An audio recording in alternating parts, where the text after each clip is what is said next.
Hey folks, welcome to another Triple T Thursday. For those just joining us, that's Tools, Tips, and Talk, where we'll discuss info for the knife maker. In today's episode, we're going to heat treat this knife. And before we get into that, we're going to talk all about the basics of heat treating. And more than just the basics, we're going to dive into it kind of deep, but without getting too sciencey. So I'll do my best. So to make this a little more interactive, I'm going to have a bunch of slides here, and that'll help you kind of look at what I'm talking about instead of just hearing me talk. So first off, heat treating. Why do we do it? All these fancy sciencey terms, austenite, martensite, what do they all mean? It can be really confusing, so I've tried to simplify this for you down to something that you can digest and apply. All of the information you're going to see has come from the book Knife Engineering by Dr. Larrin Thomas. This is basically just an excerpt of items from his book, plus some personal experience. So let's get into it. So these two are really the only two sciencey terms I'm going to use. What you need to know is a steel is really a crystal. If you zoom in on it with a microscope, you're going to see a crystalline structure. Austenite and martensite are just two different states of that crystal. Every steel variety that can be hardened has a certain temperature where the steel is in this austenite phase. Okay, that's the phase we want right before we quench. When we quench, we're going to turn austenite into martensite, and that's the hardened steel that we want. When we talk about heat treatment, we're really talking about a bunch of steps. Okay, some people think of heat treatment just as the quenching of the blade in the oil or the water or whatever you're using as your quench medium. Really, it has these 5 steps. First off is the normalizing, and we'll talk about each one of these: grain refinement, annealing, then quenching, and finally tempering. So what is normalizing? Why do we do it? Normalizing relaxes the steel from all the stresses that we've put in it by forging it. And even if you didn't forge it, somebody's forged it. It was forged at the mill. It's always a good idea to go through a normalization process, even for steel you've got directly from a mill and you're going to do stock removal on. Normalization also helps improve the grain structure, and we're going to talk about that in the next step. So grain refinement, also referred to as thermocycling, is something we do to reduce the grain structure or those crystals. Think of it like if you keep your knife at the austenizing temperature for too long, those crystals start to get big. Okay, if you overheat the steel past the austenizing temperature, those crystals get big. Okay, the bigger those crystals are, the easier it is for your knife to break, snap. It's just not a good thing. So we want to shrink those crystals as much as we can. That means don't go over your austenizing temperature. Don't soak it for a super long time. So we're going to go through these grain refinement cycles. They are done at a different temperature than normalization, so they should not be confused with normalization. Also, you'll even see in the diagram here that I got off the internet that talks about grain structure. It even talks about normalization, the number of times something has been normalized. That's actually wrong. You're normalizing it once, and then you're going through grain refinement, which is at a lower temperature. So like I said, large grains bad, small grains good. In the picture here, the top one looks more like sugar. We want it to look like flour. The next step is annealing. And this is something not everybody does when they think of the heat treatment process. A lot of people do this just to work the steel easier. Annealing transforms the steel to its softest state. It's also known to improve hardenability, per Dr. Larrin Thomas in his book and some of the studies that he's done on knife steel nerds. To anneal something, you're going to heat it to about 100 degrees Fahrenheit below the austenizing temperature and let it cool slowly. Slowly meaning over the course of 12 hours, you're going to have it cool very slowly. They're leaving it in the forge, put it in some vermiculite. There's also a couple different variations of annealing. We're going to talk about a DET anneal later. Now we get into the topic of quenching. But first, some steels require a soak time, meaning you can't just go to the austenizing temperature and quench. You have to leave it at that austenizing temperature for a certain amount of time. 1095 is a very notorious steel for this. It needs a soak time. It has to maintain at that austenizing temperature for a while. If you don't, it will not fully harden. So keep this in mind for some steels. Another thing that I cannot stress enough about the quenching process is the quenchant. You must use an oil that matches the speed, the quench speed of the steel. Some steels are fast quenching steels and some are slower quenching steels. If you use the wrong oil, you have the tendency you will not get full hardness, or there's a possibility that you'll get little micro cracks because it hardened too fast. So I generally keep 2 quench oils, and you can see here for the different steels which ones they need. At the end of this video, you will see my detailed recipes for all of the steels that I use, and you can go and look exactly which ones you need for which steels. So now let's talk about actually how the quench process is done. First off, you may need to heat the oil. Heated oil is thinner, therefore it actually cools quicker because it's less viscous. So on some oils, you need to heat them. If you're going to use canola or some other oils, you may need to heat those to like 120 degrees or something.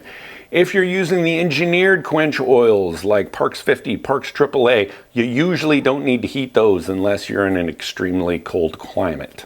You're going to plunge your knife tip down into the quenchant and agitate it up and down. That's going to shake off all the bubbles and remove what we call a vapor jacket. So you want to get fresh oil around that steel, so that's why you'll always see us shaking them up and down. Not back and forth because that could induce a warp. Quenching do's and don'ts.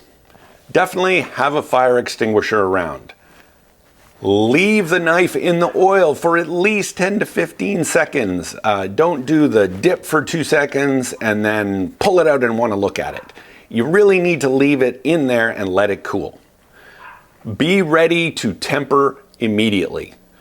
Okay, don't wait hours. You can actually induce a crack in a blade by waiting to do the temper. What not to do? Create a fireball. Yeah, I get you've seen this on Forged in Fire because I think they encourage it for the camera. It's not a good idea. It's bad for your oil, and it's not a good process. It's not safe. Another thing, testing too soon. You pull a knife right out of the oil and you test it. It's still hardening. That crystal structure is still forming, so give it a few minutes before you actually test it. Using the wrong quenchant.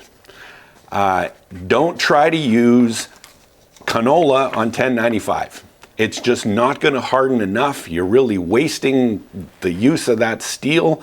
You're not going to get a good quenchant. Use the quenchant that's meant for that steel, per what I was talking about earlier about quench speeds. Obviously, don't drop the blade on the floor or in the quench tank. And don't put your blade on an anvil or anything really cold that's going to suck the heat out of it, because you can actually induce a warp. If you do get a little bit of a warp, don't try to bend it right after the quench. Yes, there is a very small window where you can do this, but if you don't have experience, don't do it. Warps are actually really easy to fix in the temper with either a 3-point jig or even a straightening hammer, and there's lots of videos out there about using both of those. Testing hardness. Be careful just using plain files. They will give you kind of a rough guideline. You may think that your blade is hard, but these things vary wildly. If you get a cheap file, it could be as low as 58 HRC. You may think your blade is hard, but if you come out of the quench at 58 HRC and you need to temper it, your blade is not very good. The better thing is to get actual hardness files, and I'm going to show you guys these later, and more importantly, how to use them, because most people use them incorrectly. And of course, the best option is to get an HRC tester. I'll also show you that later. A little more expensive, obviously, but a really good tool because it will give you precise hardness. So you've got a blade and it's hard. Okay, now it's time to temper it. So why do we temper it? Blades coming right out of the quench are going to be hard like glass. If you were to drop it on the floor, it's going to shatter. So we need to remove some of that brittleness. So we're going to sacrifice some of that hardness to get some toughness in the blade. The higher the temperature you temper at, the lower your HRC is going to become. And it's usually not a linear curve. And I'll show you some numbers when we get into the recipes. Tempering is at a relatively low temperature. It can be done in a kitchen oven, a toaster oven, but be careful because some of those vary wildly in their temperatures as the heating elements come on, and you can easily shoot over your temperature. Definitely preheat whatever oven you're going to use first before you put your blade in. I sometimes clamp a blade in the fixture that you see here. Not only does it keep it straight during the temper, because it's possible you get a warp during temper, but it also acts like a heat sink, so it protects you from those large swings. Usually temper cycles are going to be 2 cycles, each at 2 hours.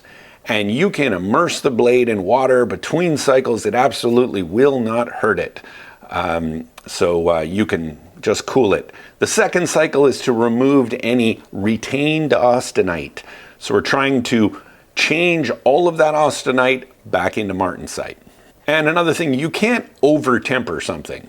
Okay, as long as the temperature didn't go up, you could leave it in the oven for 24 hours. It's not going to hurt it. So you may have heard of tempering colors or torch tempering.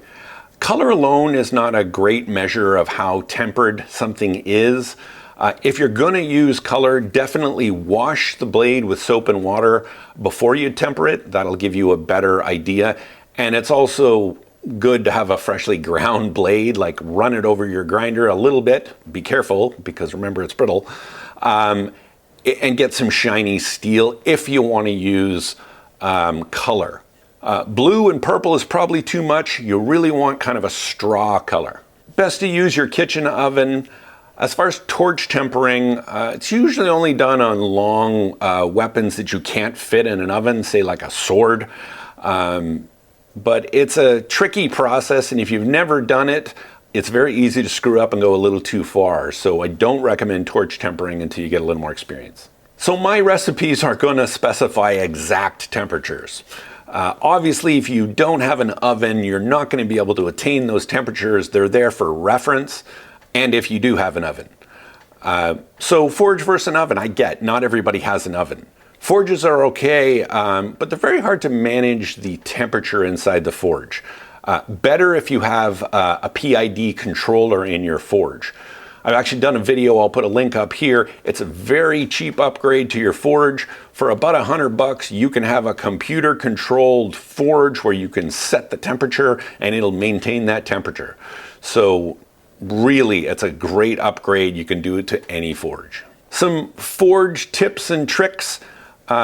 If the little thermo guns are just not accurate, I recommend you just stay away from those. The little trigger guns, they'll be off by a few hundred degrees at times. Just don't even bother. The best is to get a thermocouple. And if you watch my video on the PID controller, in there you'll see links to a thermocouple, and that's a little wire you're going to put into your forge and give you a temperature reading. So that's really the best way to get the temperature inside your forge. That's still not going to exactly tell you the temperature of your steel. So some general things. Some people say, oh, you just heat it to non-magnetic, where you test it with a magnet, it no longer sticks. The problem is that temperature is generally about 1425 Fahrenheit, which is still 50 degrees lower than the austenizing temperature on most of your steels. So not good advice. You need to heat it to non-magnetic and go an extra 30, 45 seconds. You definitely would rather be a little over your austenizing temperature than to be under. Another way to test temperature is using salt. You can actually take regular table salt and sprinkle some on your knife, Salt melts at 1474 Fahrenheit, which is almost exactly the austenizing temperature on many steels, like the 10 series steels, 1080, 1084, 1095. So that's a great mechanism to do that. We're going to be doing it mostly by eye and by color today, and I'll show you, but we might use the salt trick. We'll have to see. Another thing is to use a steel pipe. So put a piece of pipe inside your forge, put your knife in that. That's a good way to regulate the temperature if you don't have a PID controller in your forge. Just as a general recap on the steps. For the normalization step, we're going to heat the blade to about 100 degrees Fahrenheit over the austenizing temperature. Okay, so if it's 1475, we're going to heat it to about 1575. So over. Next is the grain refinements. So those are going to be slightly below the austenizing temperature. So for 1095, it's going to be about 1450. You're going to do that same temperature twice. You may have seen or people talk about these descending temperatures. That is a misnomer. The last temperature on those descending temperatures is really your grain refinement temperature. So there's no reason to do that middle one. You might as well do the last one twice. You'll actually benefit more. Then we're going to do the anneal, which is at about 100 degrees Fahrenheit below the austenizing temperature. So it's about 1380 for 1095. And then cool it slowly. Another variety of anneal is the DET anneal. And that method is really, you're going to heat it to the annealing temperature, hold it there for 30 minutes, and then slowly let it cool until it's at or below 1200 degrees. And then you can just take it out and air cool it. It's really that temperature between the annealing temperature and 1200 degrees Fahrenheit when it has to cool slowly. Once it's below that 1200, it doesn't matter as much. Then we're going to quench the blade at the austenizing temperature. And this is a special thing. Some people set their oven or they'll remove the blade when they think it's 1475. The problem is just the time to go from the forge or the oven into the oil, your blade will drop 10 or 15 degrees. So I usually set my oven at 1500 degrees if the austenizing temperature calls for 1475. And lastly, most things you're going to temper around 400 degrees, depending on the steel and what you're looking for. An important thing about tempering, it's really important to know how hard you got the blade in the first place. Because if you got it really hard, you might want to temper it at a slightly higher temp. If it didn't get quite as hard, maybe you want to temper it at a lower temperature. So people seem to think, oh, it's always 400 degrees, 2 hours, 2 cycles.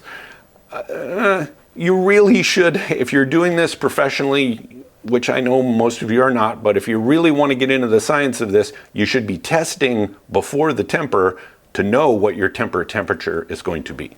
Okay, so I've given you a lot of information. The last thing I want to touch on is stainless steels.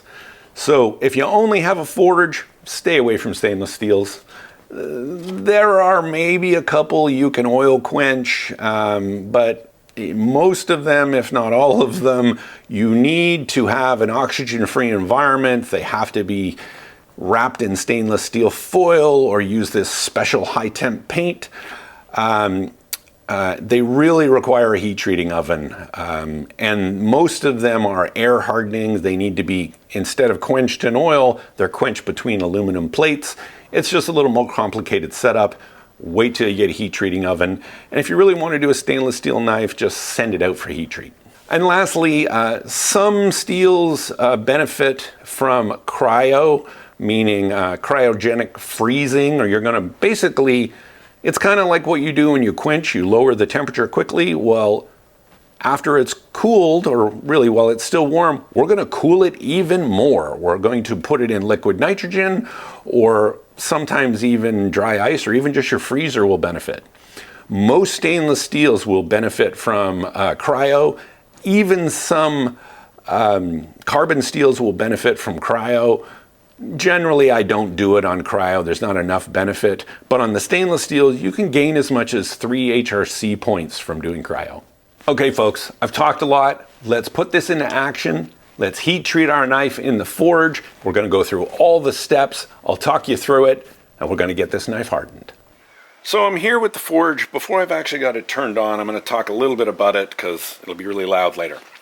So one of the first things is when I'm putting the blade in, I'm going to start it handle first because this part is obviously going to heat up quicker. So if I put it in like this, I'm going to overheat the tip. So what I will generally do is I'm going to put the knife in handle first, edge down. Again, I want that as far away from the heat as I can, and I'll usually do it like this. After the handle is heated how I want, then obviously not with my hand, but I will switch it around and I will kind of put it this way so I can heat the tip. I also like to take the back door off my forge so that I can put it in, I can kind of push it further. If I need to get some heat off the tip, I can just push it in a little further and then the tip is hanging out the back. So a lot of times I will even leave it in the tongs so that it's easier for me to just pick up and move. It's a good idea to keep it moving while you're doing this. Okay, we're going to heat up the forge, get it warm, and then we're going to start this process. First, our normalization.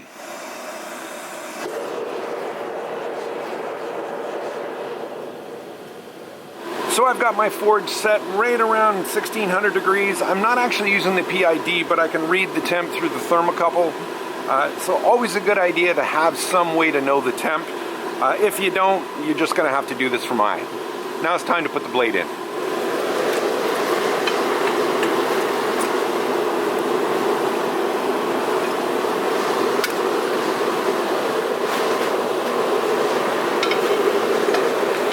So this is about 1600 degrees right here. See, I got a nice even temperature across the blade. There we go. So I'm going to clamp this and then just hang it. Okay, it's cooled to black. Now we're going to go in for our grain refinements. We're going to do this twice. So there's our temp. It's really bright out here, so it's hard for you guys to see the actual temp. So I've done the 2 grain refinement cycles. Now it's time to go in for the anneal. What I'm going to do for this is put it in. You're barely going to see any color. It's probably going to look black to you, but it will be just below the red color. And then I'm going to turn the forge off and leave it in there for a couple hours while the forge cools down.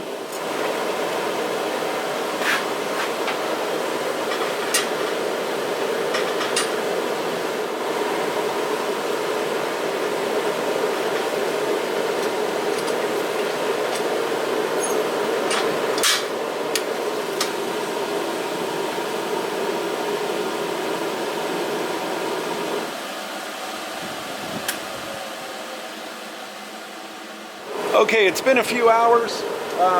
It's cooled down. Now we're going to go back in for the quench.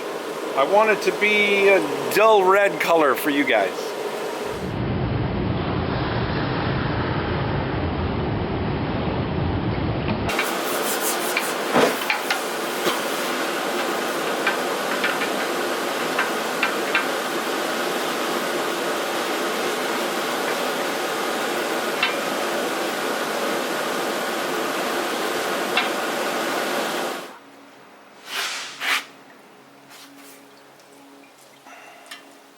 So here's our blade out of the quench.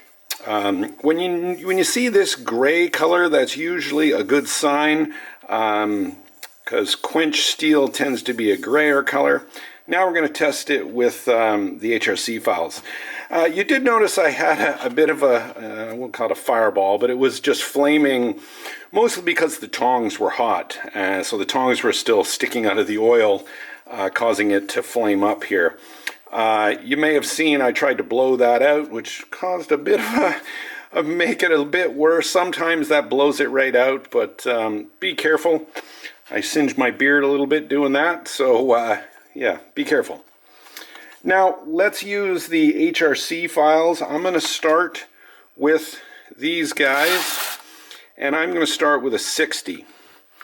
The trick to these is don't just do this, okay? That's not how these are used. There's a beveled area. You need to put that down on your blade and really try to remove material, okay? And I can see that you'll probably have a little bit of decarb, okay? A bit of decarburization, or a bit of a softer layer on the outside, but then it shouldn't go through that. I can see that I'm basically just taking some of that outside off. It's not really doing anything. And if I take the 65 file, it might bite in a little bit. I can feel it bite a tiny, tiny bit, but for the most part, it's not really biting. So it's probably around 64 or 65. Let's go test it on the HRC tester. I'm going to grind just a little bit of this just so I get through the decarb. So here we are at the HRC tester. I've ground the blade a little bit just to make sure there's no decarb. Generally, the way these work, there's a little diamond head on this, and there's some weights in the back of this, and for a prescribed amount of weight, when amount of time, it puts a little dent into the blade, and then we're going to measure with this scale how far that dent goes, and that measures the hardness. So we'll just set it up here.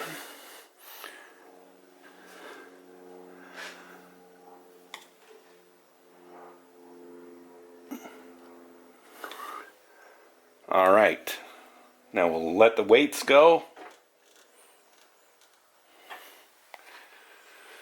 And this takes a minute for the weight to come down. All right, now we'll flip it and we'll see what our rating is. Okay, so we're right at 65 HRC, which is pretty much what I expected. And normally I would do a couple more, but I think we're there. We know that our blade is hard. Now let's talk about temper. So now, before we temper, I just want to show you guys, we did pick up a little bit of a warp. Right here in the handle, it's probably because there's a little different amount of material taken out of this area on one side than the other. So you can see right here, there's a bit of a warp. That's fine, we're going to fix that in the temper, or after the temper with a straightening hammer. So I'm going to use this rig here. This may even take some of that warp out, but we're going to clamp it really tightly in this, and it'll act as a heat sink, and it may actually take that warp out for us in the temper.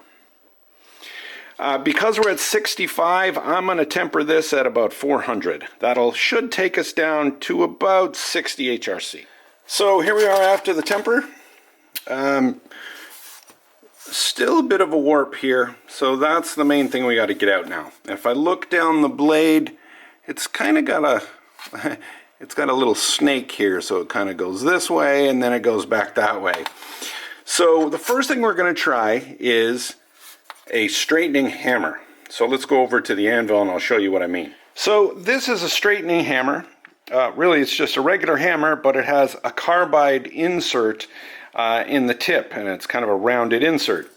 So what you do is you're basically just going to hit it on the side where it's curved up, and you're basically spreading out the metal, because then it's going to spread it out and take that curve out. So that's the first thing we're going to try.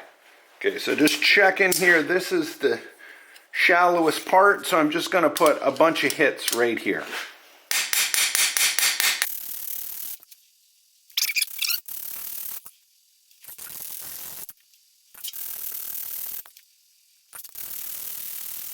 So that took about 5 minutes. You can see all these little divots in it here. We're just going to grind those out. The ones that are under the handle, it doesn't really matter. I had a couple miss hits. One thing you need to be careful of, when you hit the top here, you put a little divot here. So I'm going to just take that down by 1/16 of an inch and just take the top of that, and then grind all the surfaces. Yeah, so we're nice and straight. There you go. All right. Well, folks, if you couldn't get it out with a straightening hammer, you could always go to something like this. This is just a little jig setup where I can move these two pins and apply pressure with this bolt. I've been very successful using this in the past, so this is kind of my go-to. And the nice thing is I can take this whole thing and just put the knife in it and put the whole thing in the heat treating oven, in the oven for temper. So that's another option. All right, folks, I am going to put this in for its second temper cycle. I'm going to lock it back into that our plate, but I think we're done our heat treating of this knife. In the next episode, we're going to go back to grinding, do a little profiling just to fix that edge, and then we'll really start to turn it into a knife. Thanks, folks. We'll see you on the next one.